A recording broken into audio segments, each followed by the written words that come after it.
Hey, good evening, ladies and gentlemen. Thank you for tuning in. Actually, I'm kind of excited tonight, and I guess I'm live. I hope I sound okay. Don't want to make you dizzy. Good to see you. Thank you for coming in. I won't read off all the names, but no, tonight I'm looking forward to it. I like kind of doing interviews, and recently, I'll just give a quick background if I can. I kind of follow a community. I'm going to loosely call it the Slab City community, and just for a few years, and every once in a while you get some interesting people come and go, and character development, etc. And recently, I don't know, in the last month or so, a new gentleman started showing up in the chats, and he went by the name Blackbird, and he's going to be on the show tonight. And he's a very interesting gentleman. He's kind of mysterious.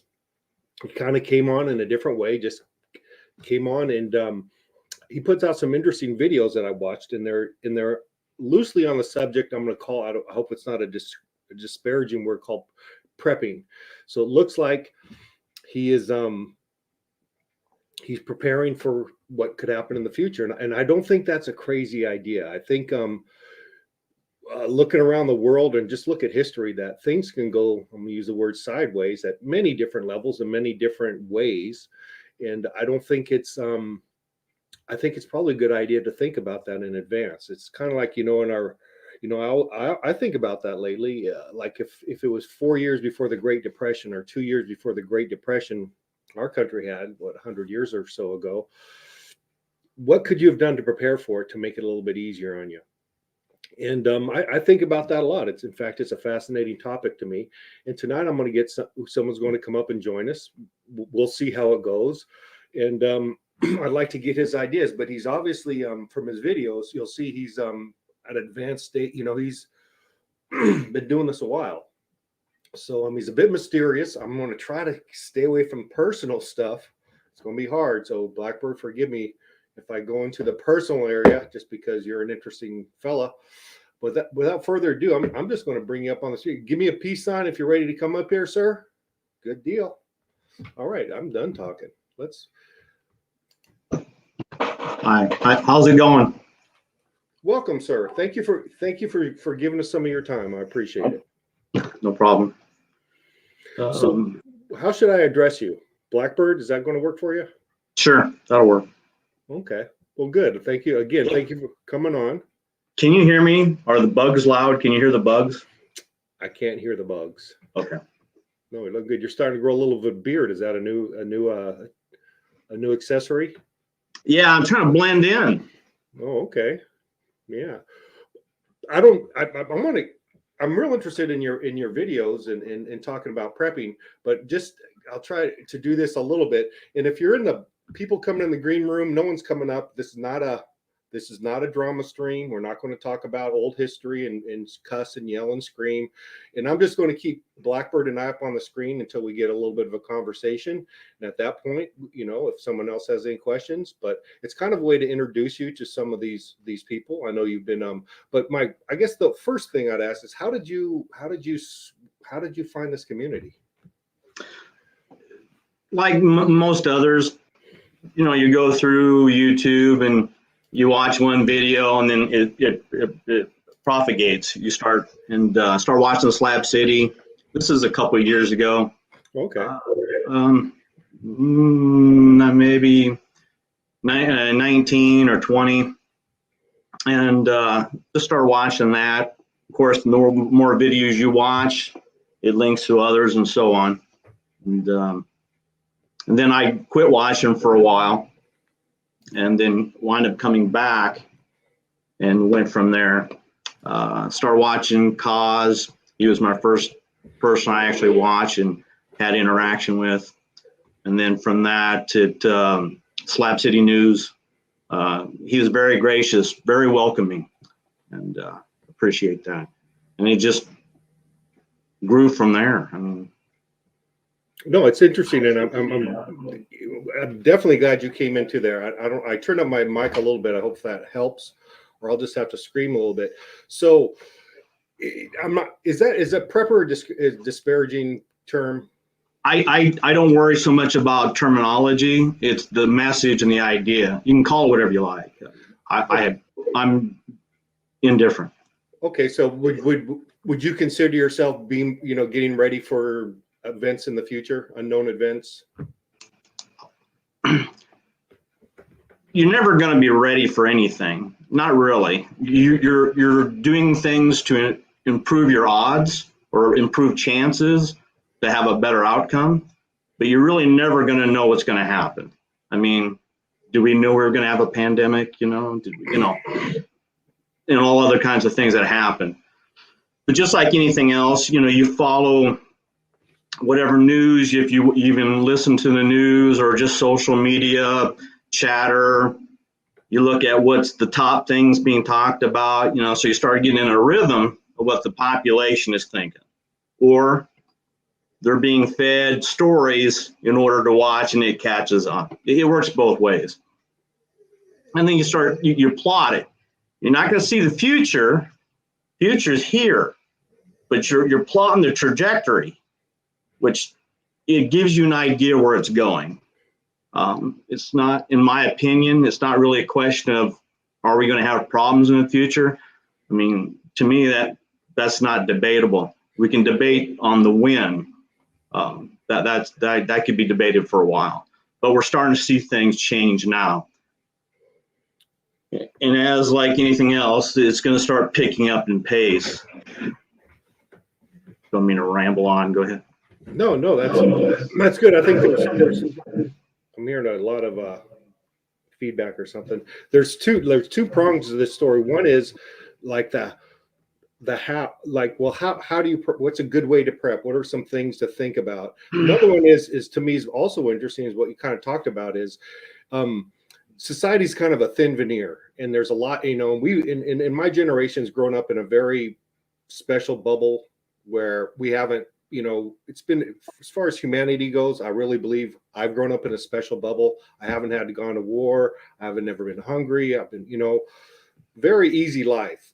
But that's a thin veneer that could be taken away. There's many ways it could be taken, politically, environmentally. We could have a number of things that could happen. And I agree. I think something will happen, and there's different levels of, is it like the Great Depression, or is it just it kind of, I mean, and Civil also War? we look at it from living in the United States. If you happen to live in another country, it's already happened there. It's happened several times or decades. We have the luxury of living where we're at in a somewhat stable environment for a period of time. We only know what we know or have lived through within our lifetime. Cycles go in bigger swings than that. We just had the great fortune of having a stable period. Very stable. And I'm not knocking younger people. And by the way, whatever I talk about here, I don't do with the intent to upset anybody or trample on anybody's idea of anything. That's not my purpose. I'm just trying to convey some thoughts and ideas. That's it. But younger people, they only know what they've experienced within their lifetime. And I hate to say it, as you get older, you can draw back further and compare to what you're experiencing now. And I mean, that's the way it's been throughout history. But for me right now, it's significant in what I see and hear. So in a time frame, it's the last couple of years that it's ramped up, just this year since COVID. What are, there are a number of actually seminal events that are starting to happen. And what, in your mind, again, like predicting the date or when it could happen, that's the $10 million question. That's probably impossible to do, but.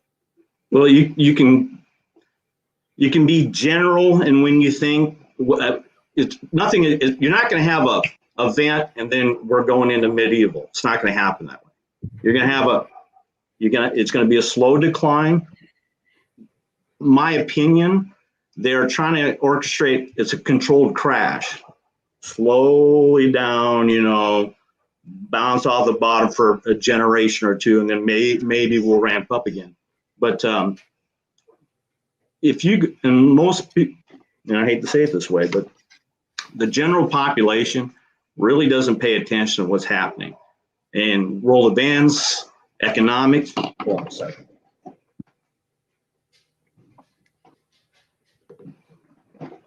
World events, economics. If you go back to 2019, December of 2019, the overnight lending rate, it's called the repo rate. Mhm. What that is each of these financial institutions are required to have liquidity, a certain amount of liquidity, day to day at the close of business. And what they do is, if they don't have that certain amount of liquidity, which is mandated by law, they're required to borrow. And overnight lending rate, they borrowed overnight, and they put up collateral and what have you. Well, you go back to 2019, there was a problem that the Federal Reserve had to step in a big way and guarantee these overnight lending rates. Most people don't, or whatever, it don't mean nothing. Yeah, it does mean something. It means that their assets they're holding, nobody wants them. Why don't they want them? But and it seems quite odd that around that time period, all of a sudden we start having these other market shocks and other events which coincide with it if you look at it from a pulled back perspective. Pat? Yeah, I got it. Oh. Let me close my door real quick here. Go on.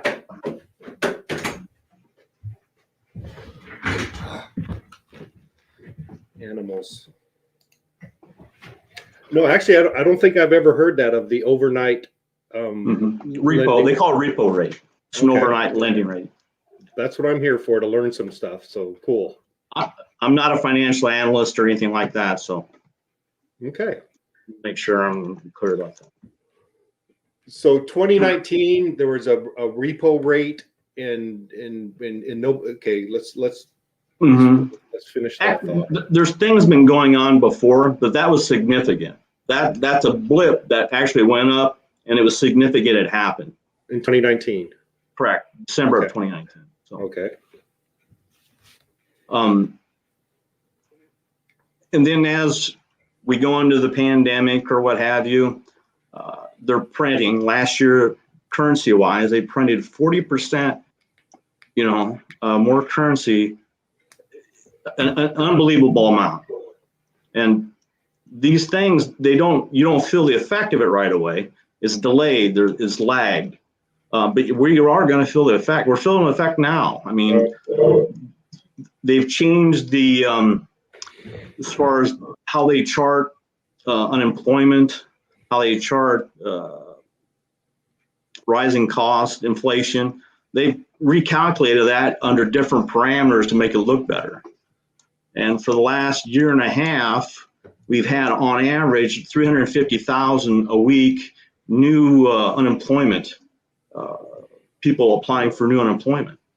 Now, economy is not growing. And it's mathematics. You can cover it up for a while, but eventually it's going to give. And everybody's wondering what's going to be the pin that pricks it. You just had a statement on the financials a few days ago, the Social Security Administration. They claim that they won't be able to pay out full benefits within 7 years. Well, it's going to happen sooner than that. You have a stock market that's all-time highs. Now think about this. All-time record highs within the stock market. Stock market is not the economy. No, Stock market is being artificially inflated, and there's a big reason for this. Because majority, now pensioners, you've got the segment of the population, very large segment of the population. These are voters, they got a lot of pension wrapped up in there. And folks in California, how the pension, all that, they got to prop that up. They're going to prop that up as long as they can.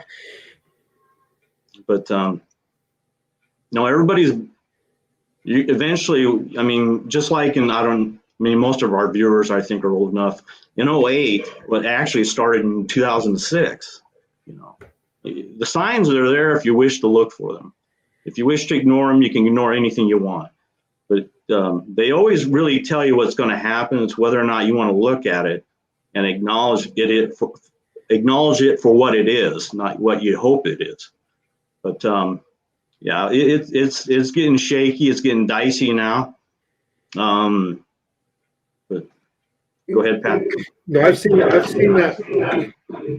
I think I'm just gonna mute you, see if that helps the thing. No, I've been seeing that for a long time where it was common sense, let's say 25, 30, and they talked more about it politically, that you needed a balanced budget.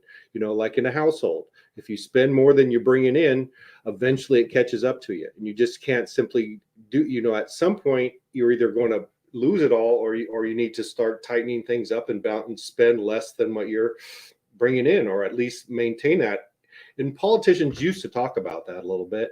And it seems at least since 2000, every president has doubled our national debt. Like, it just seems not to matter. And then during the COVID thing, you're right. I've heard the term was we increased the money supply by 25%. Whether it's 25 or 40%, that's a fuck ton of money thrown into the economy. And that equals will happen to inflation. And I think we're already seeing that. But again, it's just, it goes against all logic that whatever powers may be allow the United States just to print more and more, like printing money like it's going out of style. And it just seems common sense at some point that's going to catch up to us.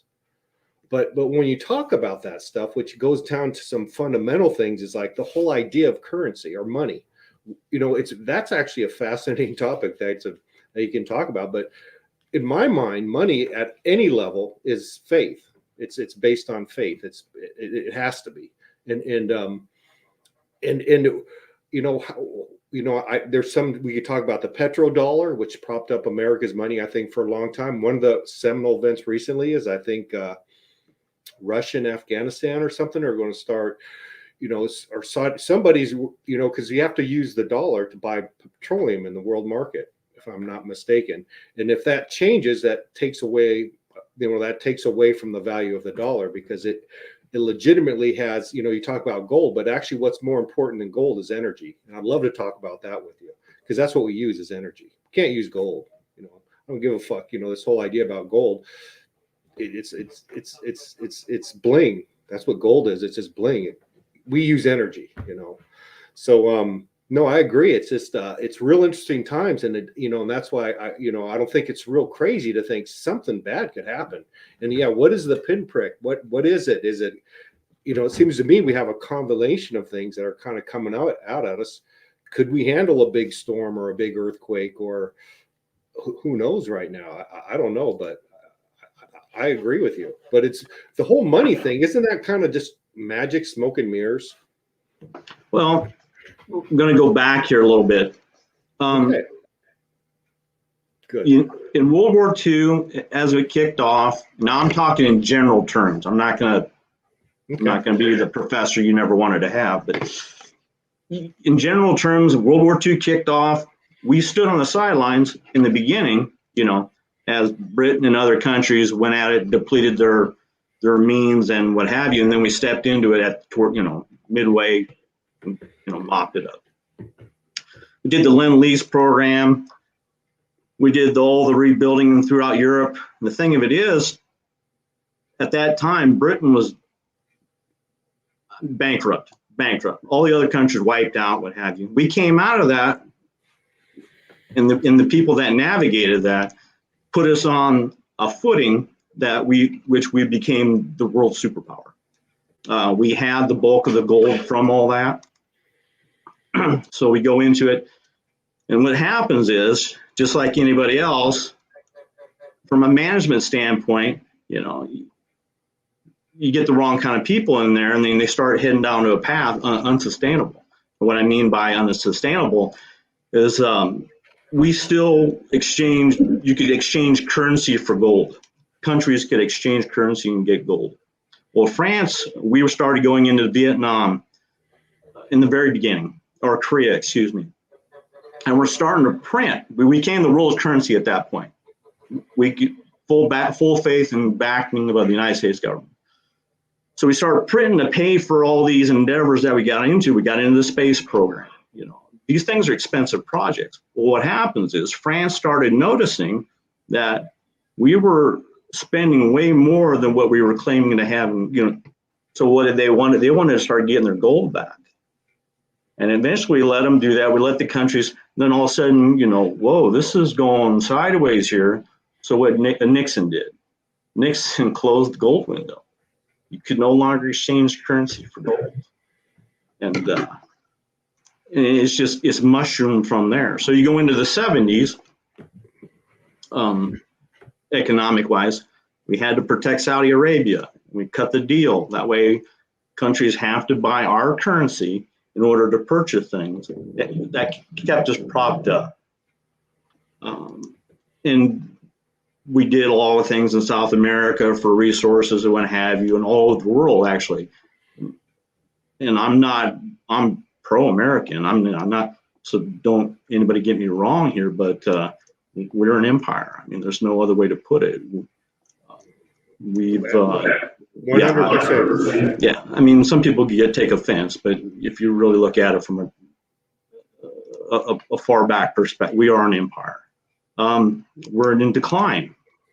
Our dollar, and that's another thing is, some people are really not going to understand. You have to know that what money really is. And when we talk money, we think cash, the US dollar, whatever. Actually, money for 5,000 years or longer, recorded history, has always been gold. And the reason why it had value, because it took effort to extract it from the earth. You know, you don't just print it and bam, you know, you buy it. It actually took physical effort to get it, mine it, refine it. It had different uses. Same thing with silver. Silver was actually money before gold. But anyway, so now, go ahead. Just a quick interjection. A really important part of money is scarcity. That's one of the key components of any currency is scarcity. But I digress a little bit, and I think that talks about what the gold was, because if you have an unlimited supply of anything, it has no value. It has no value. So it has to be scarce. Go ahead. So you know, and then you go through the Cold War, you know, the Star Wars, all these things. We were funding all that, but we were writing bad checks. And you're a household. Do you have a credit card? I mean, you can play this game for a while, you know, and you transfer your balance to another card, so on and so forth. If you start, your income gets to a point that you can't service those cards. I mean, it's dominoes. It lasts for so long until it doesn't. Just like going bankrupt. I've never been bankrupt, but you know, it happens slowly. Then all of a sudden it happens at the end. It's very quick. You're done. We are in decline here because eventually, and everything, only I think 1 trillion of it is an actual physical currency. The rest of it's all digital. We have to, in these other countries, China, and I'm not anti-China, anti-Russia. I just look at it in a logical manner. Those countries are on the rise, and we're in decline. Thing of it is, from a geosecurity perspective, are we going to go quietly and calm? We will always use the dollar here. The dollar will always you'll always be able to buy stuff with it, but your stuff is going to come it's going to be more expensive. My concern is, are we going to go quietly into that good night? Or are we going to do what countries in the past have done and start going down campaigns that bleeds the treasury even more and is a quicker decline? I think just from what they're doing, they're trying to do a controlled crash, and there's no pulling out of this. Okay, let me. This is the question that really, when you say they want a controlled class, here's the big question: who's they? Well, these are people. A politician is just someone you look at. They're a figurehead. No, he's a pawn on a chessboard. Yeah. He's You not go playing to- chess. He's just the player on the board. The movers, the shakers, the people that have the strings, the people that span administrations. They're not elected to these positions. They're appointed to these positions, and they're there for most of the time beyond one administration. I mean, look at, I mentioned Henry Kissinger. I mean, these people were key players, and you'll see them turn up throughout time in one capacity or another. They never really leave. It's a revolving door. They go from one spot to another to another. Sometimes those positions that they're occupying are in conflict with one another. They're not serving our greater interest. So, I mean, it's always been that way throughout history. Whether you had Rome, you had Egyptian, I mean, whatever. It's always been the same thing. You're absolutely right. Yeah, Henry Kissinger was an interesting character, and I'm thinking someone analogous to that in my mind today would be like Dr. Fauci, but in a different capacity. But he's been through one administration, for what, 20, 30 years. I honestly think if he was a decent human being, he would resign. That's all. Yeah, they're not decent human beings. He's not effective anymore, and he's lied and doesn't matter. Anyways, I don't want to go off into that wormhole, but so they are when I look at someone like Henry Kissinger, because I think money has a lot to do with it. I think money and power is a weird dynamic that a lot of people, I don't completely understand it. I think you need to be in a certain mindset to understand the seduction of power. And Henry Kissinger was one of those guys who had a lot of power. But like the money, like Henry Kissinger was a government guy, so they're not like filthy billionaires. So, well, I don't know, but then again, I don't know. There's a lot of money offshore. I'll just put it that way. There is, but again, if things collapse into like it depends what level and how sideways it can get. But I've always believed that you can have all the money in the world, but if everyone around you is sick or miserable or trying to steal it from you, it's probably not a pleasant place to be. You kind of want you want everyone to rise a little bit, right? Well, they don't have total control over things. Everybody thinks, oh, the government, they can do anything and everything. They're human beings just like anybody else. They don't always get it right. And last couple of decades, they haven't been getting it right. And there's just like in the financial situation, you think the Federal Reserve can do some things within the market they're not going to be able to push it, but they can nudge it. You have the housing market is big. Stock market is smaller than the housing market. The housing being mortgage-backed security, all these other things. And then you have the bond market. Bond market is massive. They can do things in there to manipulate, but they don't have total power over it. They're trying to do everything they can. They know what's going on. They know this has been coming. They've been kicking this can down the road for a while. Of course, just like anything, like an administration, it's not going to happen on my watch. It's the next guy's problem. You got that over and over and over and over again. Each time, whoever steps in, you have to realize, the game goes on. Just the characters change, and some of the methods, but the game goes on. And they always try to put it off. And when it does happen, they're not going to tell you how bad it is or the extent of how bad it is. They're always going to tell you everything's great. You ever notice on there? Everything's great. Everything's great. When you go to the store, it's not great. When you see the numbers that are not fudged, it's not great. It's control. They're trying to control the mass perception of the population. You can do that for a while, but even the average person on the streets go, "Hey, wait, man, this something's not right here," and that'll build and that'll build. It's going to get dangerous. You go back throughout history, in times of crisis, you're going to have politician safety in question. Do you really think there's a reason why certain people that are billionaires and upper echelons that they don't have these, like New Zealand. I mean, they've got compounds and what have you. They know what's going to happen. They just don't know how bad it's going to be, and they're trying to do it gradually. It's the wild cards that could happen that they're not going to be able to control it, or it'll just like government. Something happens, their response isn't immediate, and it's not only not immediate, it's usually lacking, or it's the wrong kind of response. This thing can go sideways, and go sideways quick.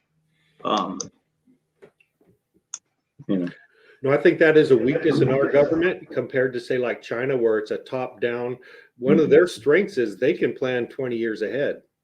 We plan for a year ahead. They still have the 5-year plan. They still do their 5-year plan. Who does? Congress? China. Yeah. But yeah, they're pretty serious. When you have that top down government, you can do it. But yeah, this country more reacts to problems and anticipates problems. Well, they're doing polls. Okay, what's the which way is the wind blowing? Write my speech. And then when we go to this other location, tweak a little bit to cater to that audience I'm speaking to. If anybody ever got into politics and you wanted to do the right thing, you're going to be weeded out very quickly. I mean, absolutely. you might get one term. But you're going to get a visit. You're going to get a visit from lobbyists, and you're going to be. It's going to be understood very quickly how long your stay is going to be there. I mean, we are, and I'm not. I got to be careful here because I want no one thinking I'm going off on a nut here. But we are beyond a political solution. We're not going to magically vote one person in office and everything's going to be great. This thing's fun. I mean, it's fun. It is one of the institutions that that for a good functioning democracy. I think our forefathers were pretty smart guys, and and we've thrown a lot of that away. We've actually flushed a lot of down of the protections that they set up for us.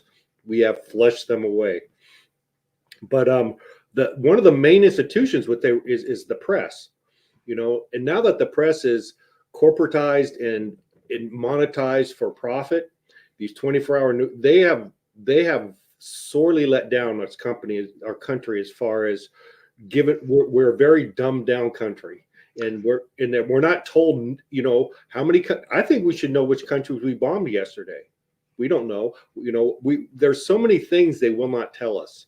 And you ask yourself, why is that? Because they're trying to control public opinion. Absolutely.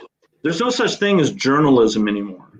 I mean, I remember in the 70s being a journalist, you were a freedom fighter. You were going there, you're showing the corruption, you're pointing out these things. You don't have that.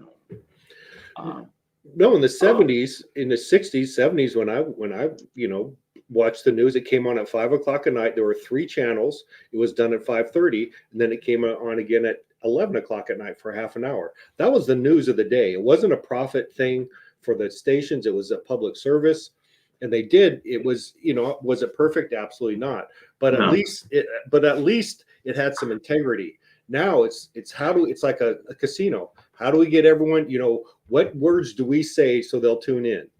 Trump was a boon to those because you either hated him or you loved him, but he drew in viewers, and they learned how to play that game. And I see it. They ring a bell, ding, breaking news, and if you go back 100 years, generally speaking, the population trusts the government.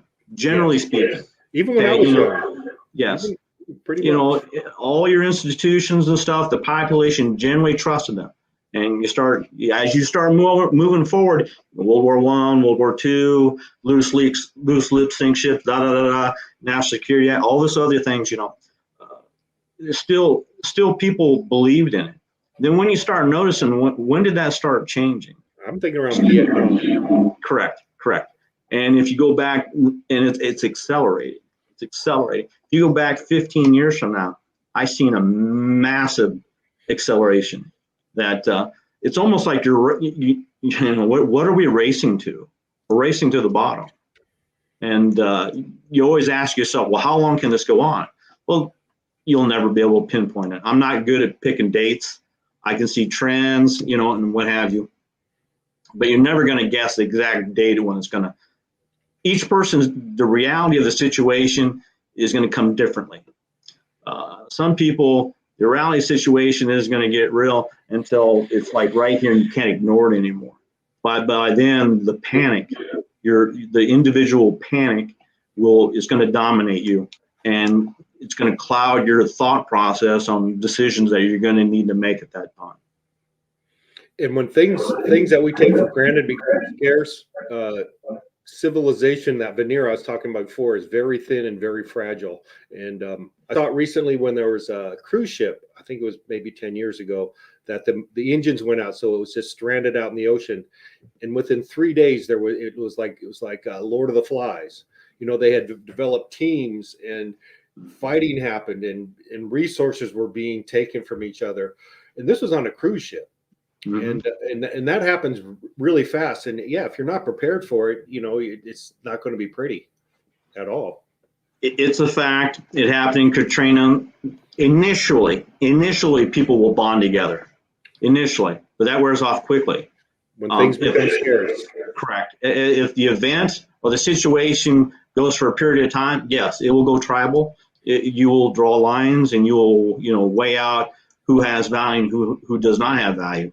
We're never going to shed that. I mean, it's going to be with us. So keep that in mind, and you need to act accordingly.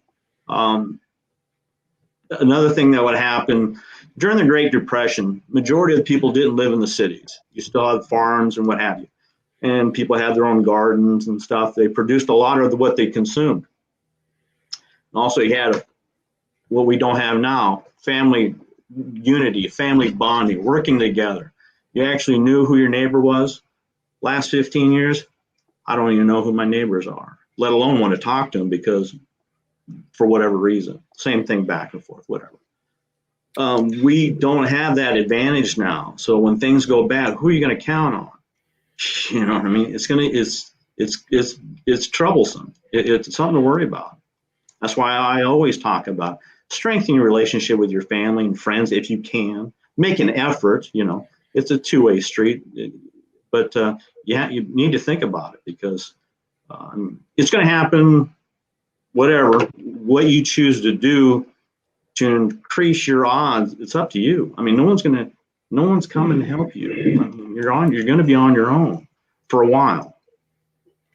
And you know, that's a little, that sounds like a monster or something. That kind of what intrigued me about you a little bit, as far as like, I'm just going to use that word again, preppers go.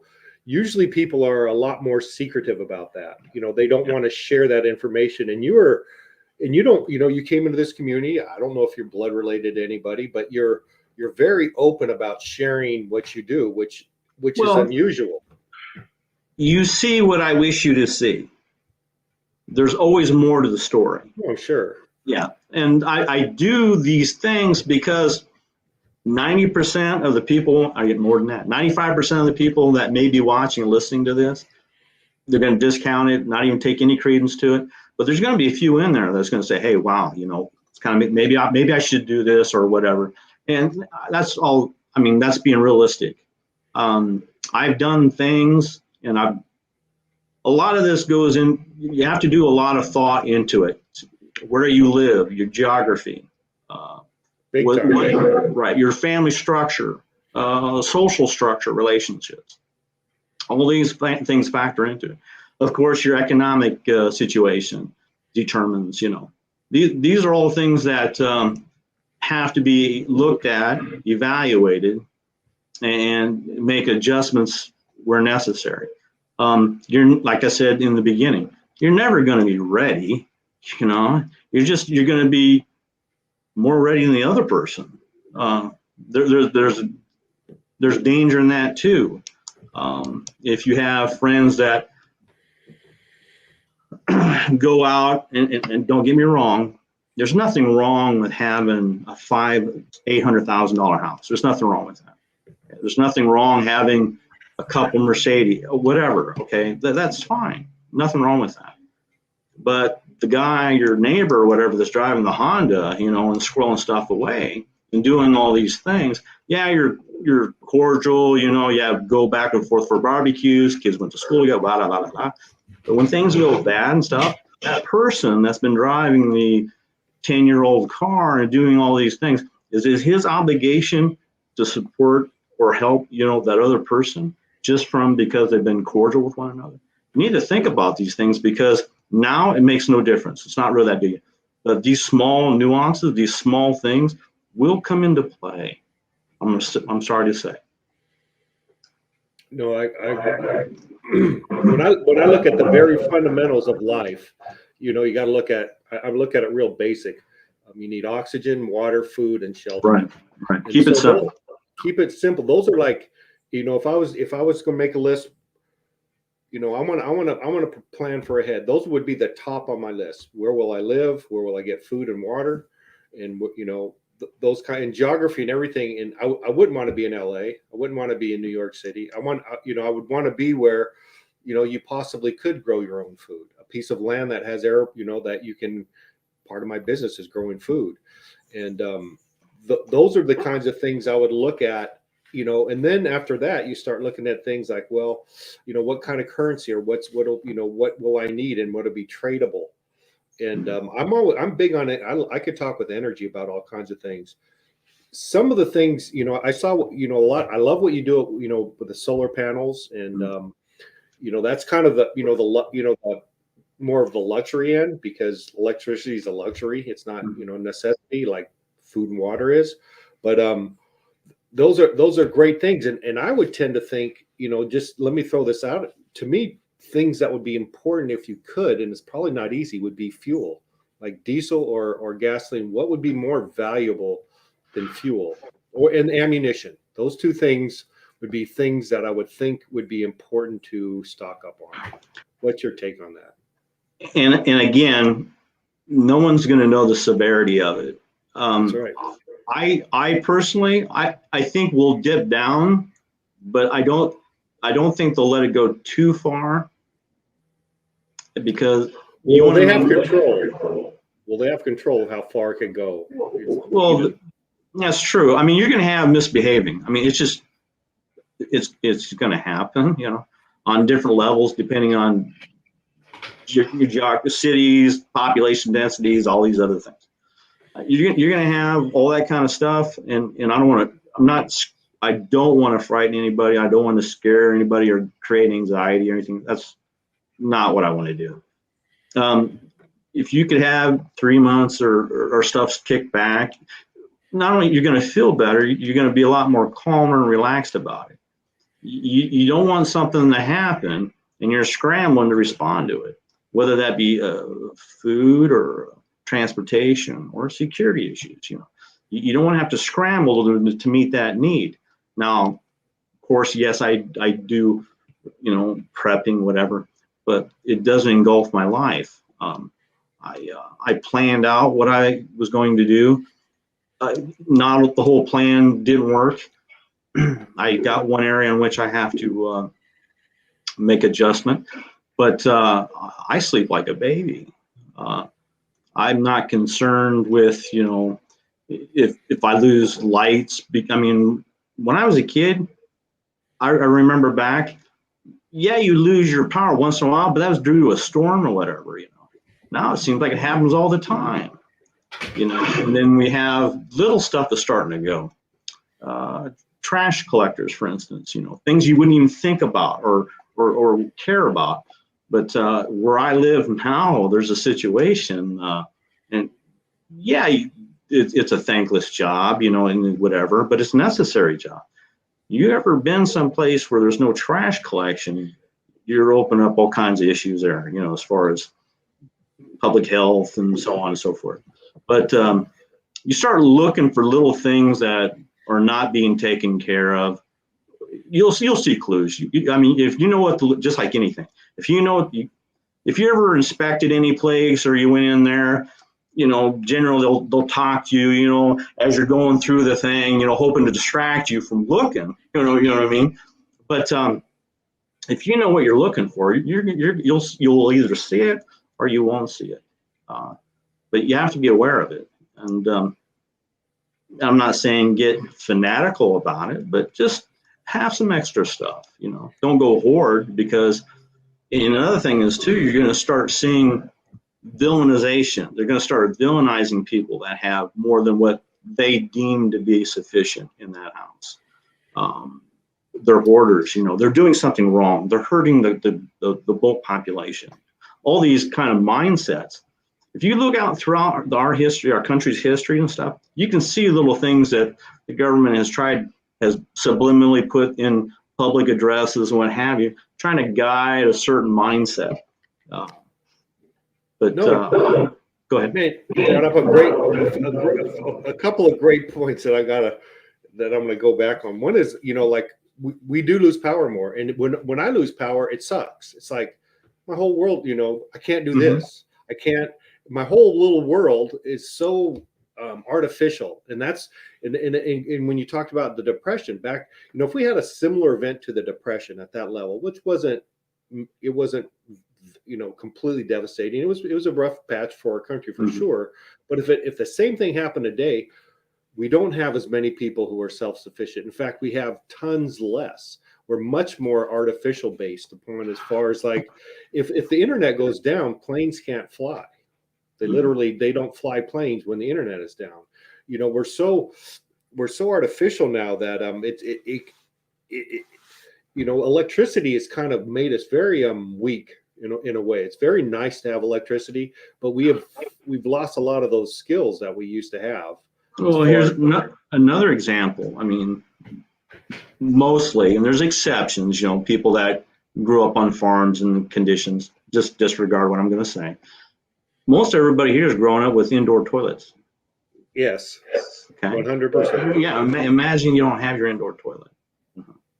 Imagine trekking out, depending on where you live in the United States, 30 below, 20 below zero. You got to be careful, because your ass hits that and you can't get back up. These things, we are accustomed to it. And it hurts me to say this, because I love my country, but she's slipping. Big time. Yeah. Big time. And the things that like you mentioned, trash, we absolutely take for granted. Our trash gets put away. We don't see it anymore. It doesn't build up in our yard or whatever. The fact that we can turn on a valve and water comes out, we take that so much for granted. That is so new to the human race. And that's what we've never carried water, and you might have to carry water. Possibly. Say, for instance, your your water treatment facility, for whatever reason, and see, and another thing is, notice within the last couple of months, all these failures. What, just people forget how to do stuff? How many times are you going to block the canal? People forget how to steer ship. What I'm saying is, it's too out of the ordinary to be ordinary. It's too coincidental. Okay, here's a prime example. An Air Force, you have a jet, it has multiple engines on this jet. If you lose an engine or whatever, that's odd, okay, whatever. You lose multiple engines, that's outside the realm of possibility. There's outside force in effect. You don't just lose multiple engines, it don't happen. These people all of a sudden losing knowledge and how to do things. It's too coincidental. It's too coincidental, in my opinion. Interesting. Yeah. So if you were to, which is actually kind of, in my case, I really haven't done a whole, I've thought about it. These are things I've been thinking about for years. How could you plan ahead for, if things go sideways? What would you make a short list on like, say, these are, Yeah. Think about this. I'd like to hear your opinion. We all have to eat. If you're gonna go, don't buy a couple extra items every time you go. Just be stuff that you're gonna eat. You're willing to eat. If you have a family and children, that's a whole nother thing. They're not at first, unless they get really hungry, and then they'll adapt. But initially, they don't want to eat anything that's out of the ordinary or what they're not used to. Comfort foods and whatever. It really comes down to what happens and how long it happens. Like I said, I don't think it'll be a long-term deal. I've gone kind of big because I'm not just preparing for myself. I do look out for other people outside my family as well. But I don't think they'll allow it to go on for too long. Another point I want to bring up. Yes, you had during the Depression, Dillinger and the gangsters and what have you, robbing banks. Okay, that happened. But you did not have the kind of hate type crime and activity that we have today. It just didn't happen back then because generally speaking, and there was always on the pie chart, a slice, and it's always been the badder elements, but you didn't have it to the extent that we have it today. And once they realize, it's open season, well, not just to rob or whatever, but also even scores. But anyway, I digress. No, well, I'm also thinking is we have this whole, how many, that are used to let this generation that does what's that video game where they all fly in, and land in a little, 100 people land. Fortnite. Have you ever heard about that game, Fortnite?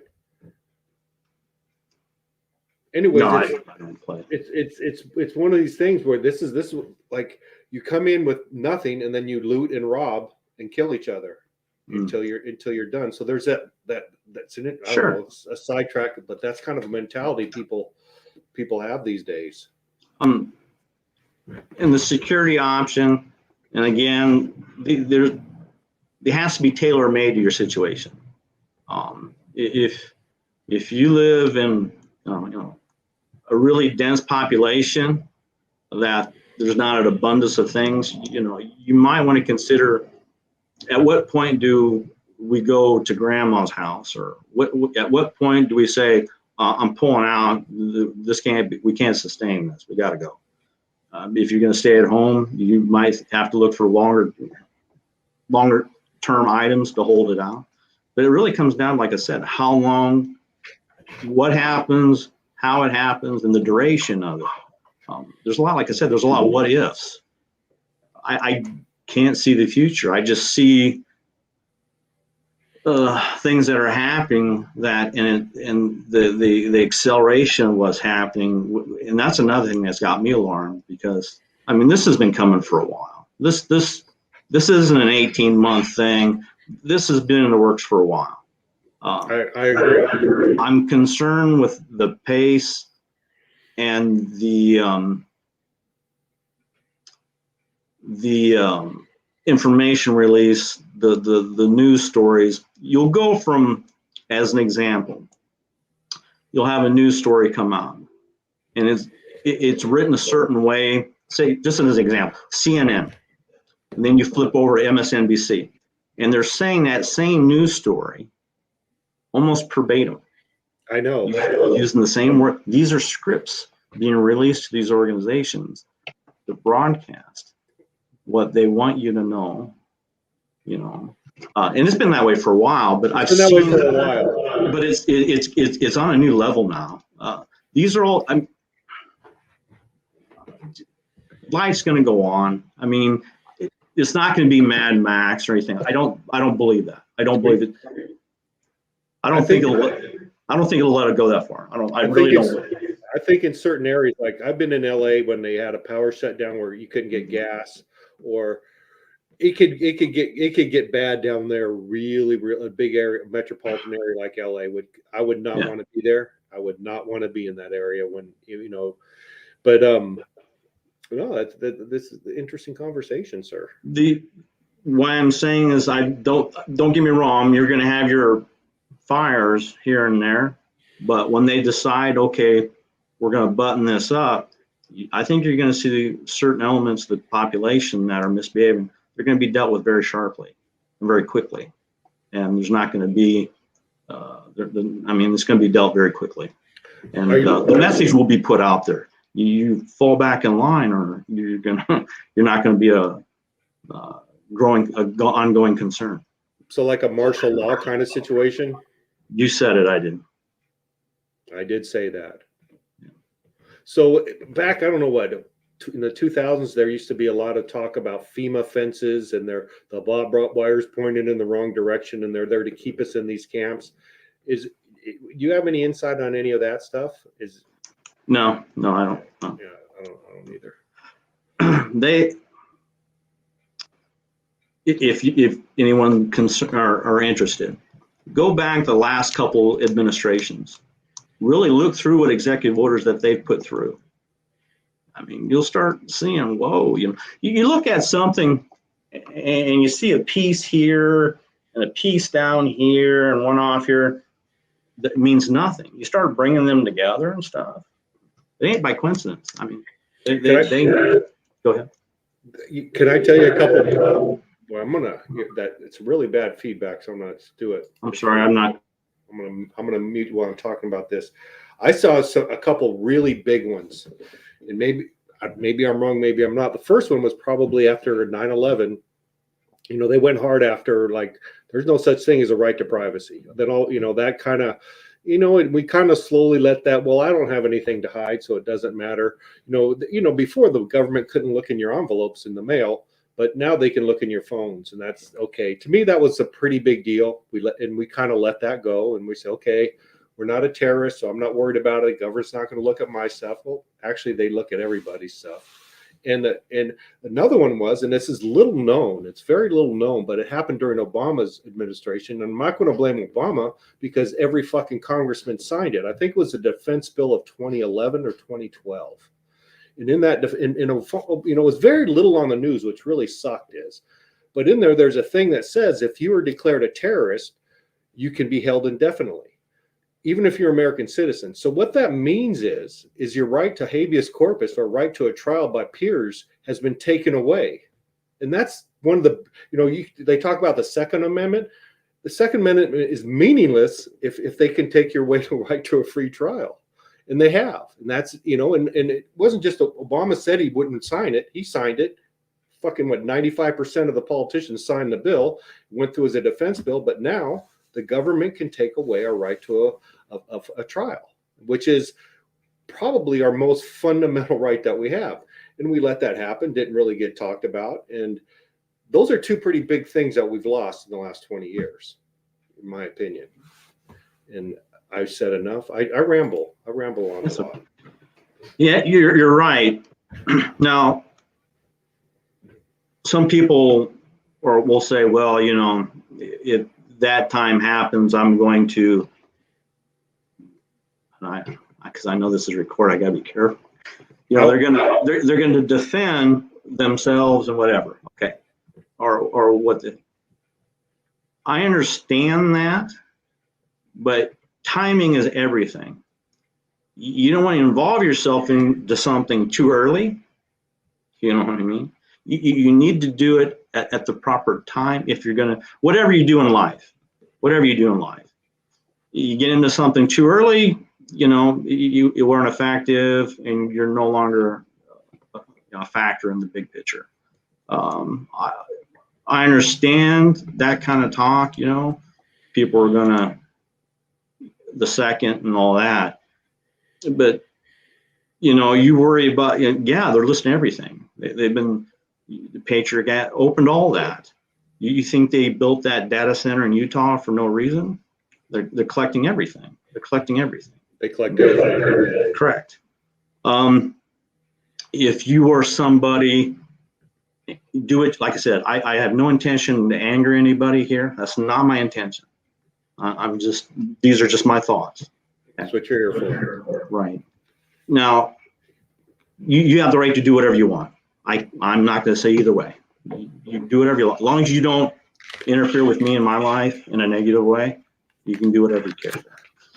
But if you choose to go public with certain type of statements and certain type of things like that, Well, yeah, you're gonna go on a list, and if things go really bad, you don't think there's gonna, depending on where you fit within there, how you're assessed, yeah, or we'll do it subtly. You'll get a notification, to come down for some kind of processing. You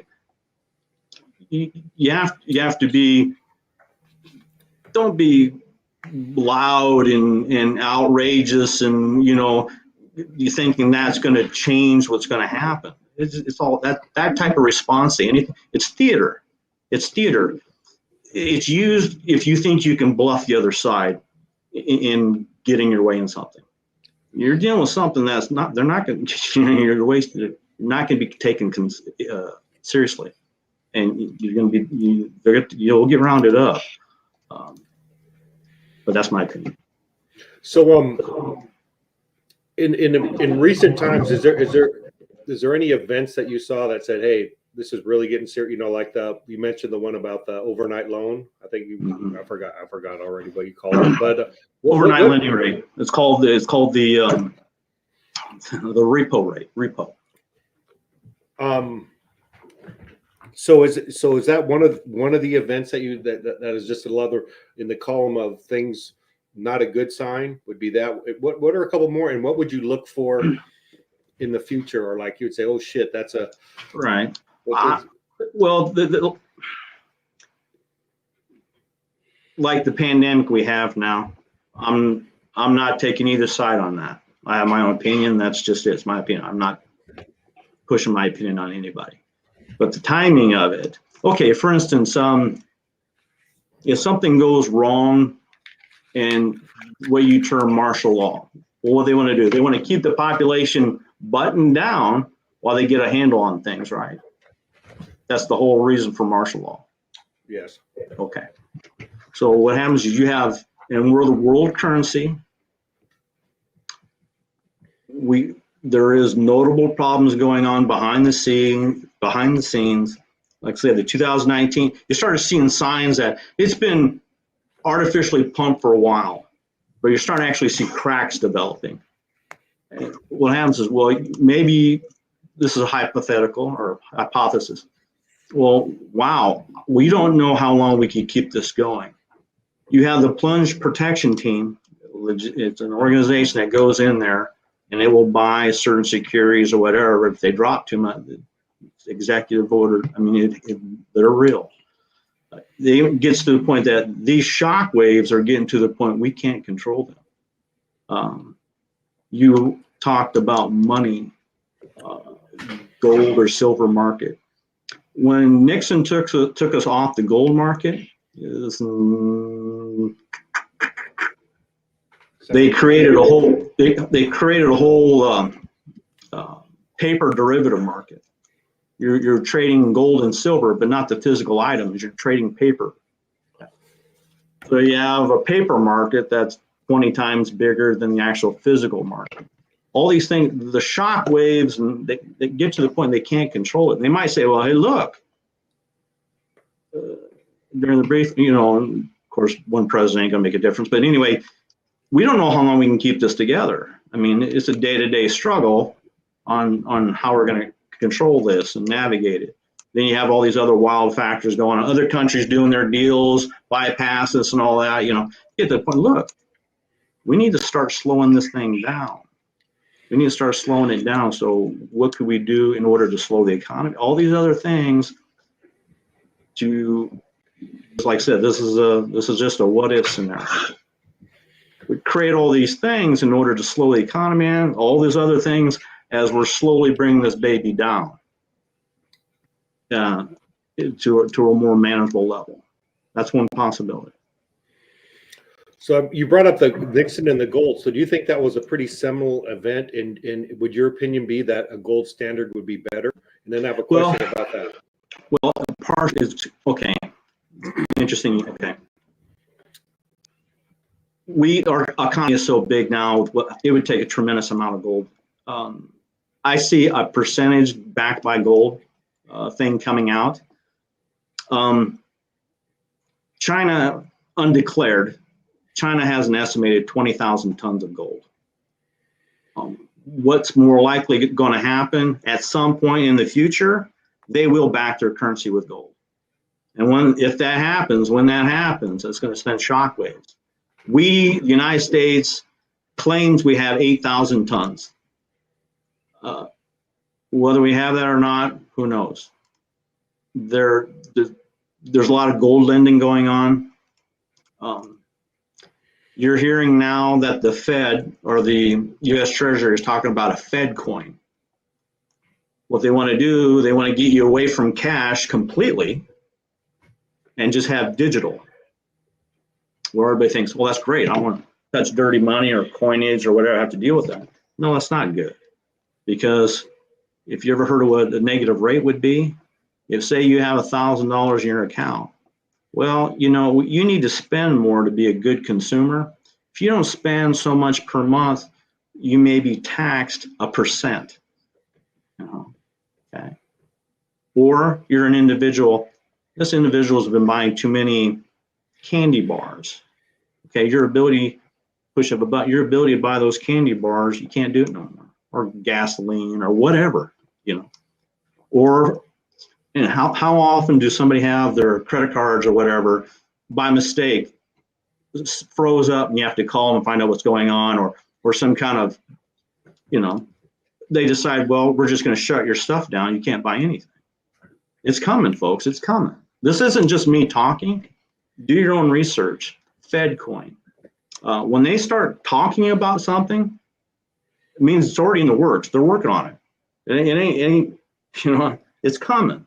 They're just slowly getting you used to it. And actually, one thing I don't like about the blockchain technology, I think that might be what you're talking about with digital currency, with the Bitcoin or whatever. Yeah, FedCoin would be different. It would go ahead. But anyways, to me that's even scarier because it's so artificial. You need a computer. Mm-hmm. You need shit tons of computers for that to happen. And if the internet goes down, which it could, it's vulnerable to solar storms. A few satellites get taken out by space junk or by on purpose. We could we could lose our internet for a while. That means the currency would disappear. Going back to that gold thing real quick, that's always what baffled me about gold. And I heard this before. The amount of gold that's known to exist on Earth or that's been mined and minted could fill up 1 or 2 Olympic swimming pools, and that's it. It's not like it's a whole lot.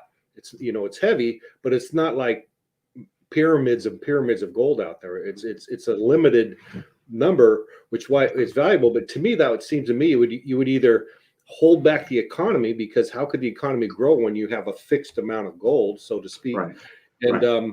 And inflation would just seem to me would go through the fucking roof if we were based upon that. That's why Nixon took us off, because we were limited. If you have a gold window or gold standard of any kind, you're limited on how much currency you can print. You can't print more than what you got as far as gold reserves.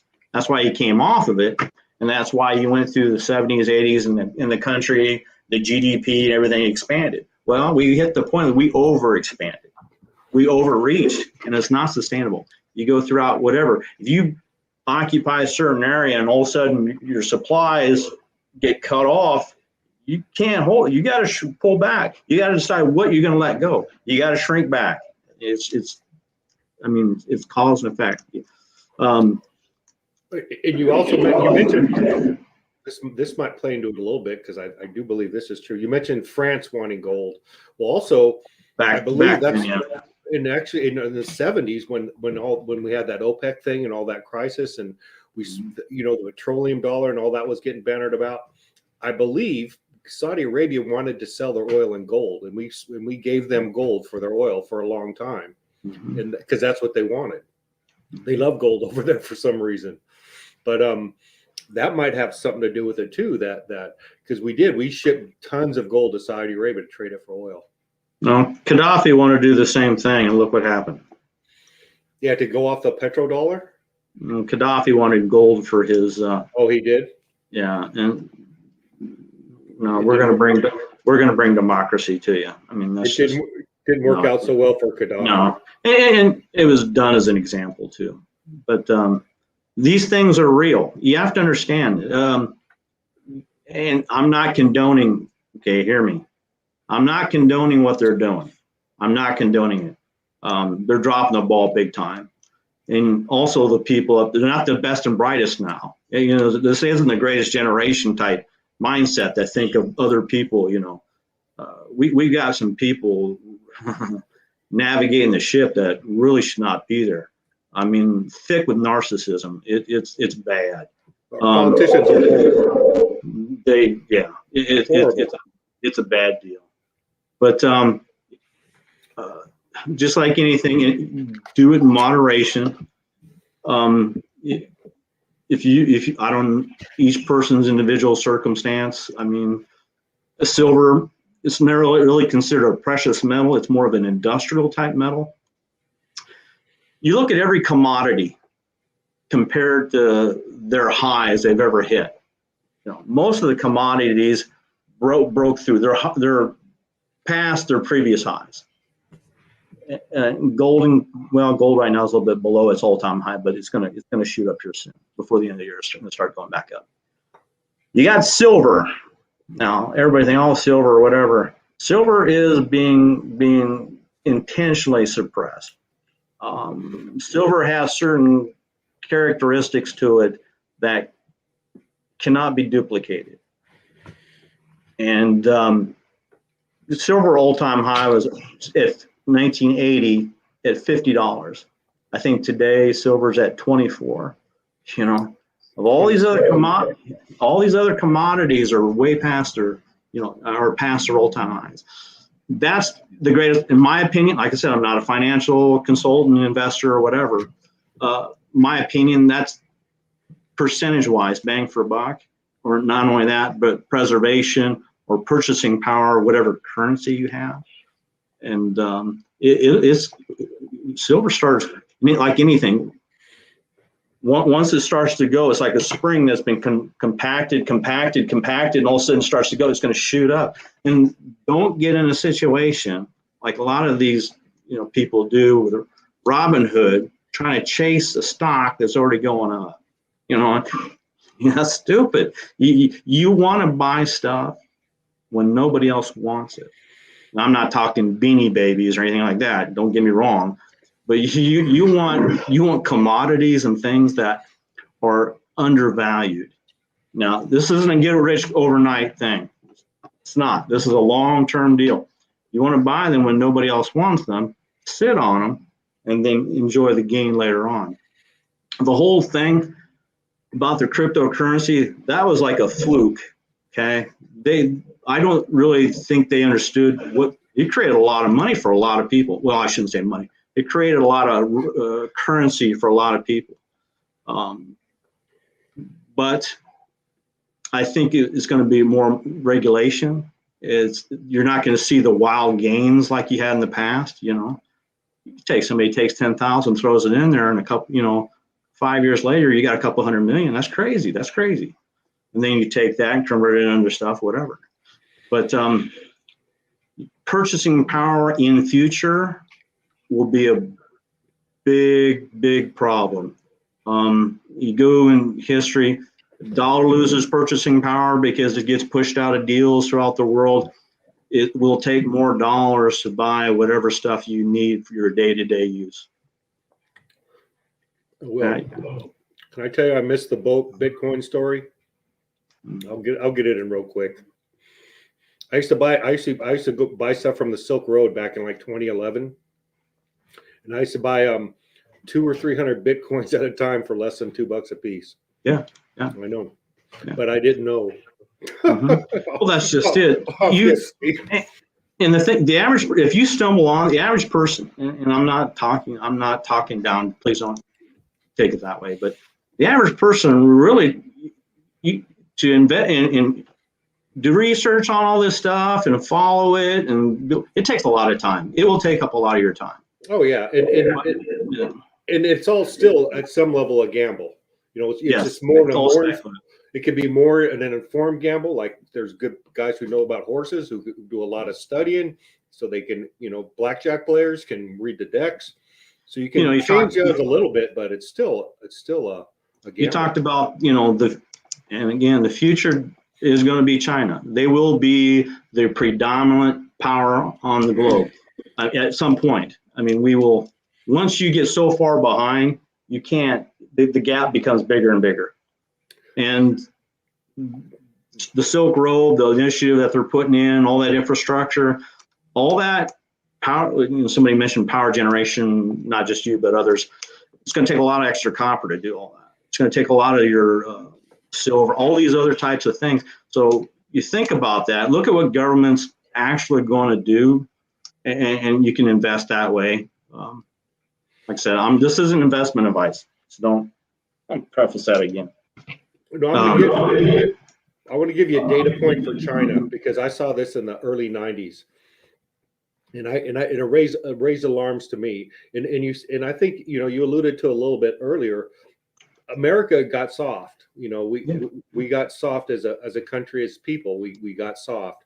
Other countries haven't yet, like China and India, they're not soft. Maybe they're getting the way. Japan wasn't soft for a long time. Maybe they're getting a little softer. If you get a generation of wealth, poverty has a way of hardening people, or it makes you try harder. Right. I believe that's true. Back in the early 90s, I used to work at a lot of research institutions and universities. This was something I did as a scientist. And what blew me away is that our graduate system, we have some of the best research universities in the world, bar none. Science, hard science, physics, chemistry, we have it here. There's only, out of all of them in the world, we have 99% of them here. And what I noticed was, and we have this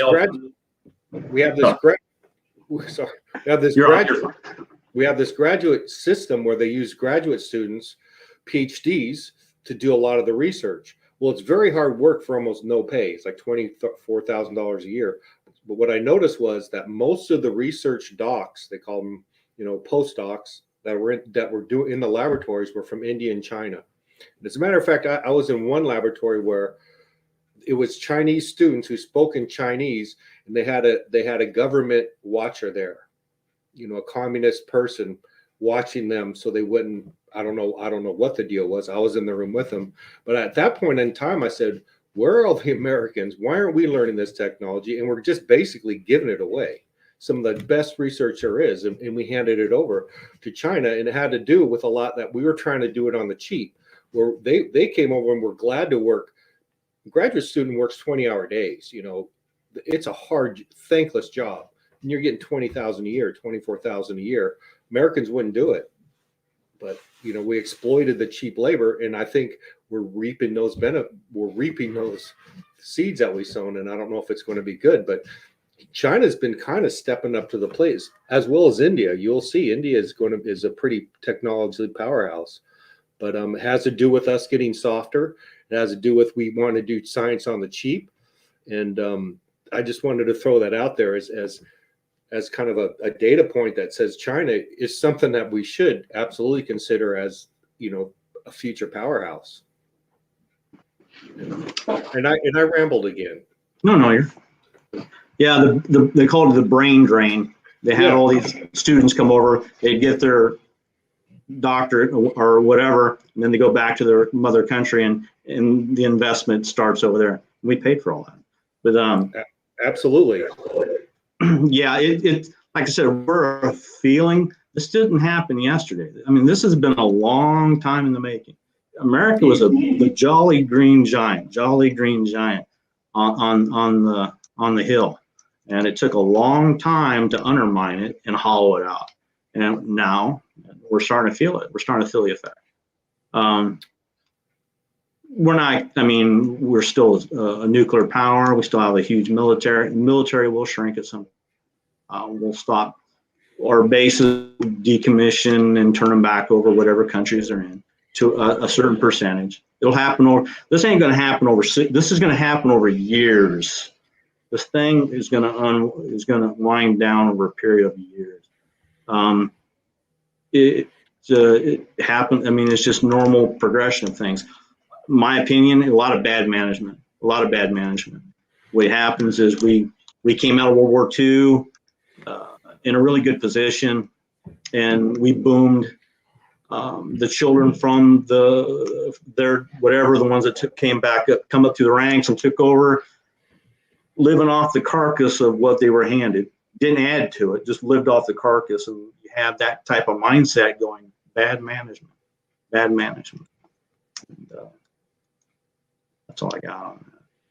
And what really blows me away is out of, America is the best, has the most bounty on the face of the earth. We're probably one of the luckiest peoples there are in human history to be born here. Most of us, I'm not going to say all of us, but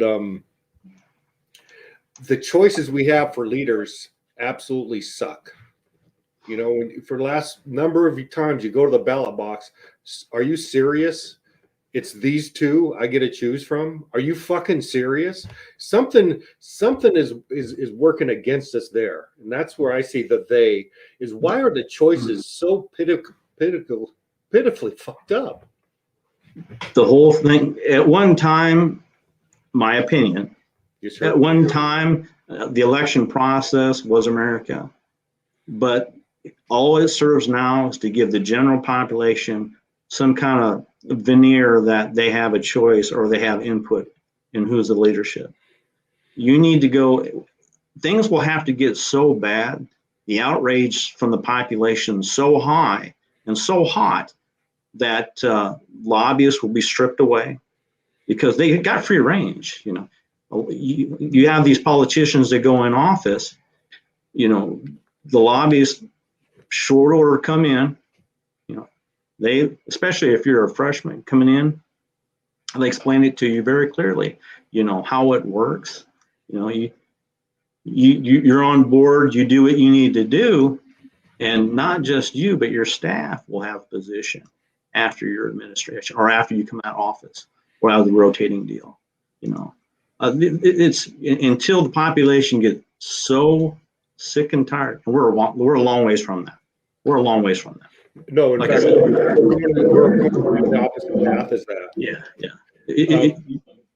Yeah. Population have to get so pissed off, so tired of it, that they'll have no choice to at least do a mediocre cleansing of the system, and that might kick it for a little while longer. But this is too much has gone wrong, and the sheer momentum of it can't be stopped. It can't. This thing will run its course. The sad part of it is that our founding fathers gave us the tools that we still have today to fix it. We could fix it in 6 years, 8 years, if we understood what was going on, but we don't. So we won't. They have us come, like when you said, and I'm going to say this, the powers that be, like you said, the veneer that we have a choice, they don't care. No. The two people that they give us, or whoever many, the choices that we have there, they're fine with either one of them. We have this idea that we're getting a choice, and you're right, we don't. And this thing is on, it's multiple, it's like an onion. Different layers of it. The United States, I don't know the United States, you would think it's independent and sovereign. There's deals that go between countries that it's like a breakaway type situation. They've been acting independently for so long. I mean, they're building their own deal. Deals are made between countries to dice up other, places for resources and stuff. There would have to be major overhaul. And honestly, do you really think we're going to overhaul this? Okay, who's going to do it? If your house is filled with certain type of people, okay, people that are not looking out for the greater good, just looking for themselves, and the pirate mentality, take all you can, give nothing back. You're going to elect one person to go in there, or 50 or 200 to go in there and change? It ain't going to happen. It's not going to happen. I'm sorry. I know that pisses some of you people off. But that's the reality of the situation. You're pissing me off. Damn it. But anyway, that's all I got. Since we did a little bit of politics, I'm just going to go. I think there's two. First of all, power corrupts. What? It happens. It's the founding fathers gave us remediation that other, up until I think our country was the first experiment where it allowed us to say we don't want these guys, we're going to remove them without violence. But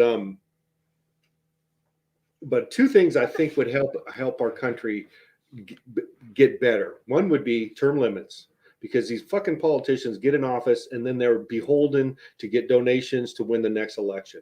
Go in, be a patriot, do your fucking 4 years, 6 years, 2 years, whatever it is, and get out. And no one is not replaceable that I've met. I've never seen one of these assholes that say, oh, they're golden. Term limits. The second one is every bill that they sign in Congress or vote on, they have to. It has to be a limit. You can't have 8,000-page bills. Fuck you. You can't have an 8,000-page bill. You can have a 10-page bill, and it has to be read aloud. You cannot vote on that bill until it's read aloud in public and you listen to it. To me, if they did, because they sign bills, they have no idea what's in them. It's a joke.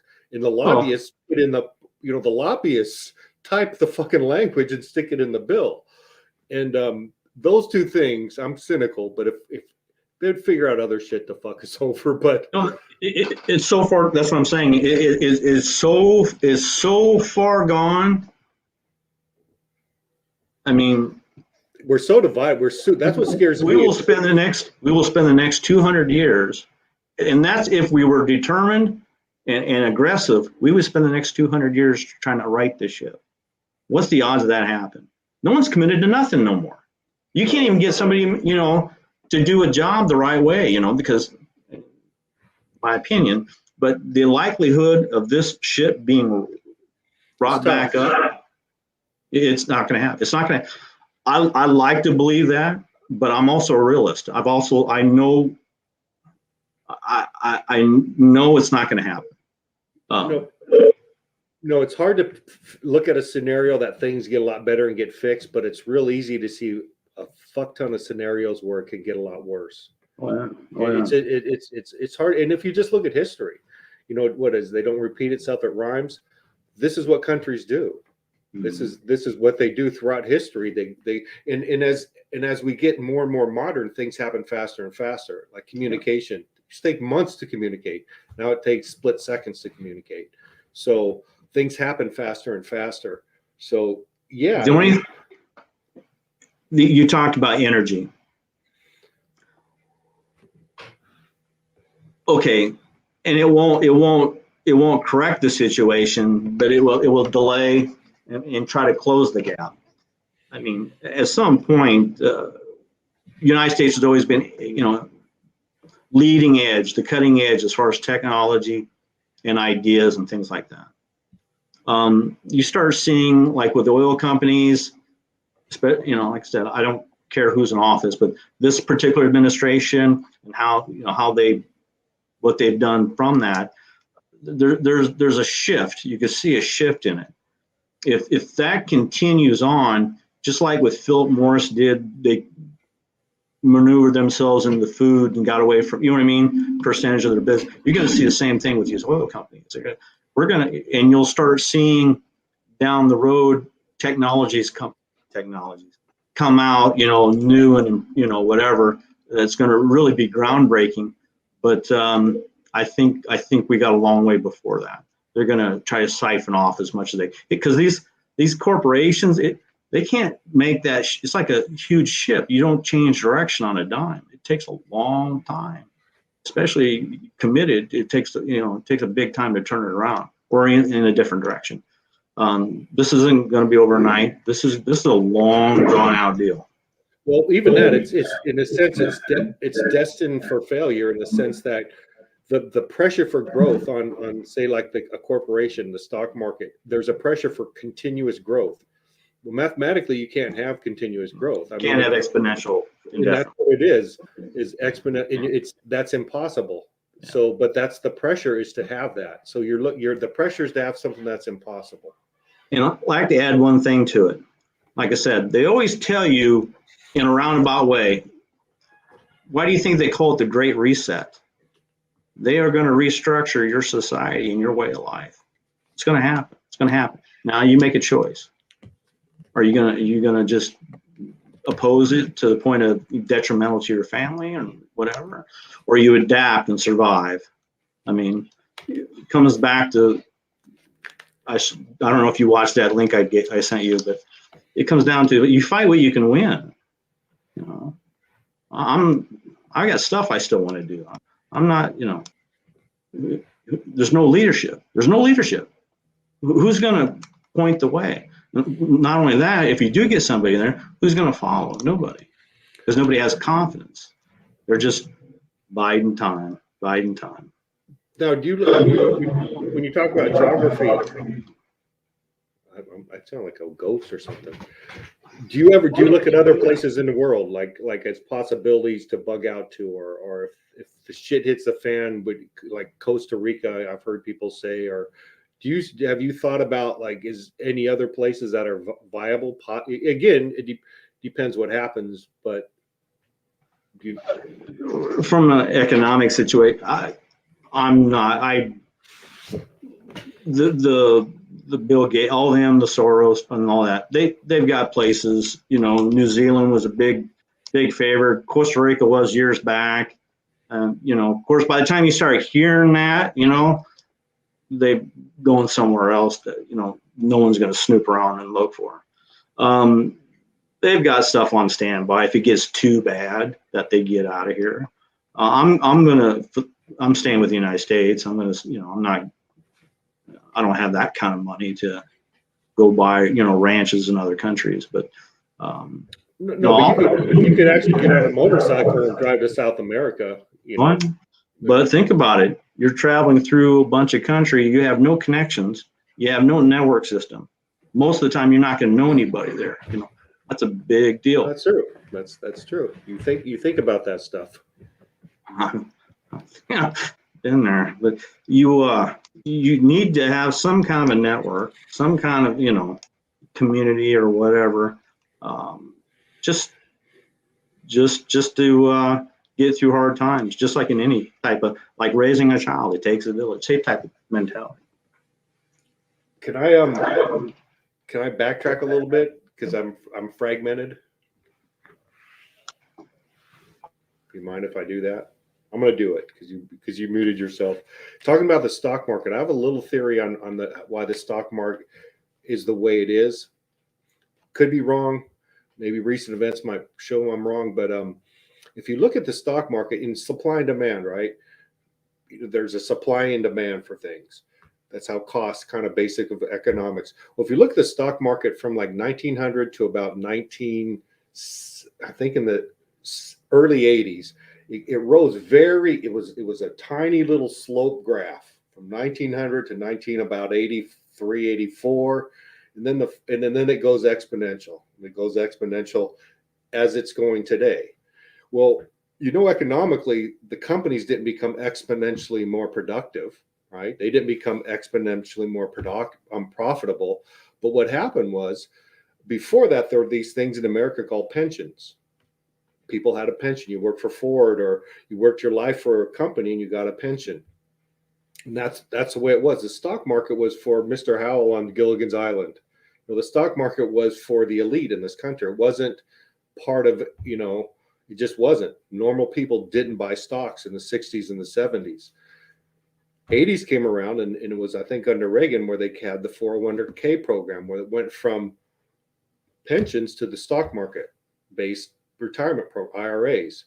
So all of a sudden, you have the stock market, which has the same number of stocks, right? The Dow actually is 100 stocks at a time.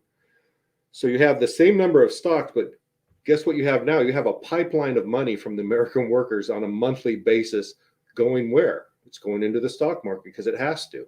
So when you have, and you think of supply and demand, if you have a pipeline of money coming into a fixed amount of things, what are those things going to do? Well, they're going to increase in price. So that's the artificialness I see about the stock market, is that it's exponentially driven up by the fact that there's an artificial pipeline of the American workers' money every month going flooding into the stock market. Do you know what I'm saying? And to me, that always was pretty sketchy, and no one ever really points it out. But if you look at a curve, it is a linear until we have 401ks, and then it just is. It's meaningless almost. That's my thought on that. I had to get it out. Like you said, the pension programs, just like anything, with the greed factor, you start getting a taste of a certain amount.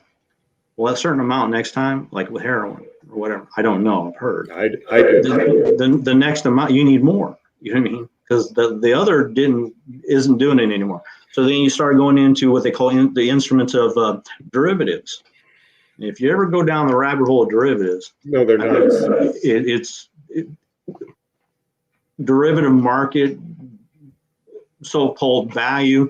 It's like $4 quadrillion or 20. I don't know. It's unbelievable amount. You're never going to be able to pay that off. And all this paper market, these are paper contracts betting on all this and whatever, and they're always floating around. And everything's okay as long as everything's okay. One thing little over here goes, it domino, and everything starts coming down. Just like you're blowing up a balloon with water. You're pushing water in there, you know. The balloon can get so big, and you're going to hit maximum saturation, and nobody's work. I mean, the official numbers aren't whatever, but you've got the unemployment claims numbers and all these other stuff. I mean, where's this revenue going to come from? You know, you got people not paying property taxes. You got evictions starting now. You know, and this is another thing is, you never mention, BlackRock and Blackstone. They're partnering up with the Federal Reserve as far as buying these properties. Because remember that quote when they said, "You will own nothing and you will be happy," because they're going to wind up buying all these properties, and you're going to be renting the house that you used to own. And they might take a little bit of a loss on the initial purchase. They know down the road they'll probably make their 7%. I mean, there's going to be a two-tier system. Everything's pointing towards that. I think we're getting closer and closer. I think it's already drifting in that direction. I think. I don't know. Man, is there any other topic? Because we've been here about an hour and 45 minutes. You're so gracious with your time. But I could talk with you for hours. I love going just talking about this stuff. I think about it too. Is there anything that you want to? Because I was going to give a chance if someone wanted to ask you a question from the chat or whatever. But is there any other thing you want to talk about before we kind of move on? No, just take care of your families. Don't let you hear this stuff. You hear this talk. First thing is you get overwhelmed with it. You feel like you can't. The anxiety of it. Don't let that factor in. And I found it's good to let because a lot of ideas rattle through my head, some crazier than others. And when you articulate them, you have to kind of filter it a little bit. Otherwise, you're just, otherwise I'd be taking me out of here on a crazy bed. Yeah. So you gotta keep perspective. It allows you to kind of to clarify your thoughts a little bit when you talk with people about it. And I love these conversations, and hopefully we could do it again sometime. I hope I didn't come off as doom and gloom. That wasn't my intention. No, not at all. Actually, not at all. No, you come off. In fact, no, I don't think you did at all. One thing I want you to think about this, because this is my thought, and it's crazy, I know, but we talk about currency. I absolutely, because I believe it should be based on energy, not anything, because that's what we use. Okay, think of this. Think in terms of this. Say you will go for a job and you work for, and you get, let's say it's watts. Watts is a good unit that we know about, electricity. So let's say you get 10,000 watts for a day's work, and you're paid in 10,000 watts. Well, what could you do with that 10,000 watts? Well, you drive a car, you can cook your food, you can turn on your lights, you can heat your water, you can, drive a car. I think I said that. You can pretty much do everything that you do. You can literally grow food, but you can take that watts and that's what you use as energy. That's what we use as energy. And the grid could be the bank, but that way, a watt in South America is worth the same as a watt in Tijuana, because a watt does so much work. Right. And what you have there is you have conservation built in, because the two companies making widgets, right? Widget A and widget B. The company who can make widget A for less energy wins. So conservation is built into that system. And I think because we only use energy. That's the only thing that's important to us is energy, because it allows us to move things. I'd like you to think about that, but to me, it makes perfect sense. And we have the bank already, the power grid, or batteries or whatever. But we use energy. We use watts. That's what makes our lives. That's what we use. That's what we spend our money on. Right. But anyways, my thought for today. I'm wondering. I did some edibles, by the way, and yeah, I'm starting to take effect. So it'll get less and less coherent. It's nice talking with you. I was a little bit apprehensive because, like I said, you start talking about these type of things, mostly people, they tune out. They don't want to take it in. And I understand that. No, I do too. And you're right. Most people, especially even like politics, know very, very little about how the nuts and bolts of it, how it works. And the media cheats us. They don't tell us how it works in the electoral college and this and that and gerrymandering and all that. We don't know about it.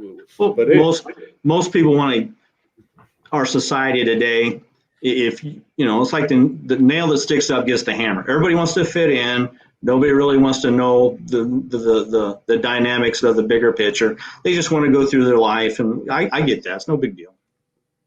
Okay. Well, I have animals and stuff. I have a bladder to take care of. Sammy has been waiting down since the very beginning. I hope he has a question for you. But does anyone else have a question for Blackbird? We'll let him get back in his. I think it's a little later than it is out here. I'm on the West Coast, so I'll look for it, and I'm going to bring Sammy up here and see what he has to say. He's been patient for an hour and 50 minutes. Man, hey, I was sitting back enjoying the conversation. Oh, good. You and Blackbird killed it. Blackbird, I want to say thank you for the information. Sammy. No information, just discussion. An opinion. Right. Okay. Thank you for your opinion. I really understood your opinion, and your opinion really resonated with me because a lot of stuff you've informed, whatever. Make a long story short, man. Sammy, you're breaking up. People thought I was a fucking dummy. And people thought I was a dummy. Okay, we're not going to. You need a napkin, Sam, because you got a little brown on your nose, sir. No, I mean, way to go. You too, Pat, man. You brought up some good things too about, the what you saw. Great, man. I really enjoyed sitting back in the stream. If you take a look at the chat, I was like trying to interact with you guys a little bit. No, good. I appreciate. Good You know what? point. I'm surprised. I love having these conversations. We can talk about things. I know what sucks is I'm not big on this cancel culture thing where you can't. I think all ideas should be put out in the open and discussed. I truly believe that. I want a forum where we can make mistakes and I can be wrong. Everyone has a right to be wrong. And hopefully people, the more you practice, the more you can become open-minded and say, hey, maybe I'm not right here. I know it's not easy to say I'm not right. You're onto something, but the more you practice that, and I think we should not get rid of that. And that's what I like this for. And here's something I've noticed in society too. Over time, I mean, I'm 46, so, I've seen, I pay attention to shit that goes on. And slowly but surely, I've been seeing our civil rights have been slowly diminishing, slowly going away, slowly but surely. Hey, Sun. Yeah, that's what's going on. What were you going to say, Blackbird, there? I don't remember. and you're not eating edibles. I'm no, sure you don't. No, I'm not. What's interesting, and again, you intrigued me the way you came into I'm talking a little bit about it, and I won't ask you too many questions, how you came into this, and it was just the comments, how people responded to you, and you're a bit mysterious, and I think you either have a good sense of humor, which I think you do, a real dry sense of humor. Yeah. Because you play into the stereotype that they think they have about you, and it's I'll kind be of the I'll be the audience you want me to be, or the character you want me to be, whatever. Like I said, this I go about my daily life. Makes no difference. This is just an added supplemental. no, this has been real interesting for me. I get definitely some enjoyment. I don't know if you know it, little Sammy's right around the corner from me somewhere, lurking around here. We have lunch once in a while. I did yell the dog lips today, so I'm here amongst some of these characters. But it's interesting, and I enjoy this community. It could be rough. It could be really rough, and but we're adults, right? Yeah, I can have a conversation with anybody. Like I said, I'm glad you did.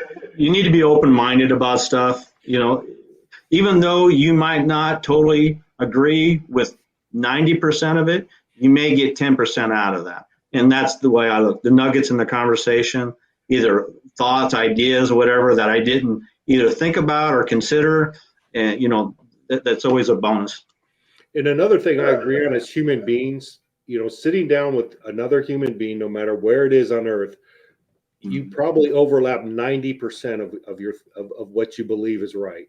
Even in America, I'm sure it's that or more, but we're led to believe that we don't. But when you sit down and talk with people, even that are like different ends of the spectrum, the common ground is much, much larger than what you think. And Yeah. I like to try to emphasize that if I can. But no, I like this space. It's actually weren't that many people coming in tonight, but oh well. And I'll leave it up to you. Usually I don't publish these, but I have no, either way, it doesn't matter. I do publish my Friday night show for my company, but this one I don't publish. But just as a general rule, if they I'll tell you what. they want the content, they have to be here. Right. I tell you what, Green Bicycles. Yes, sir. A lot of people didn't want to hear the truth. You're being mysterious, Sam. No, you said not too many people showed up or something like that. Oh. And I just was like saying nobody wanted to hear the truth. I don't really, truth is speculative. I just, my own observation and analysis, that's all this is. Well, I trust your observation and analysis. No. And I'm just to tell you that what I get from you, and I'm going to make one speculation. I'm guessing at some point you had a career that involved a gun. I don't know. That's about as far as I would go with that. You're very, you're meticulous. I think you pay attention to detail, and you come off in a good authoritarian way. Like you have, so you have this interesting, I'm not trying to blow smoke up your ass, but that's just, and it's interesting and it's different and unique in this group. So he's great at de-escalation, I bet. And I'm glad you popped in. But was I right that at all? Did you? You don't have to say it if you don't want. I'm not. No, my job didn't involve no gun. Ever. Mostly no.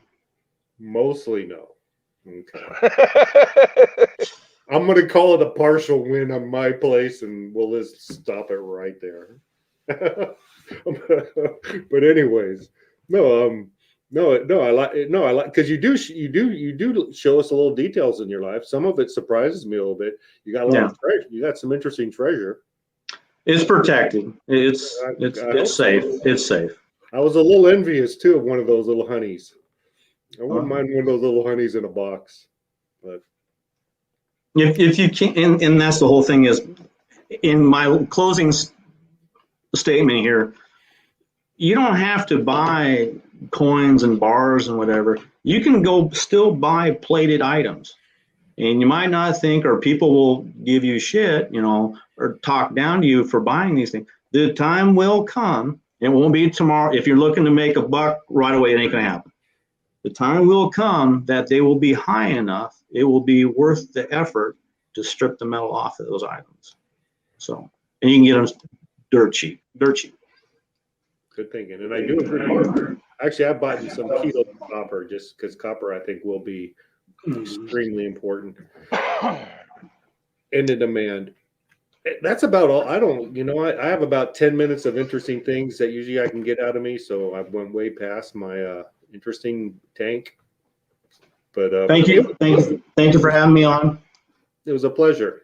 Thank you, Sammy, for coming up here. I'm going to Well, thank you for the insight tonight, guys. I mean, you really, really entertained the shit out of me, and I enjoyed listening. wipe that brown off your nose, Sammy. I'm just being honest. I mean, you want me to lie to you? You're not in the will, Sam. You're not in the will. Hey, man, I'm not. I don't care about all that. I'm just being honest. I mean, I really Well, enjoyed thank you. listening to your to the conversation tonight. It was awesome. I appreciate it. I love to talk. I love to talk. And you let me. All right, let's just wrap it up. I take too long in doing this. Good night. Thanks for watching. Peace. Get a good night's sleep. I know I will. Good night, Sammy boy. Night, man.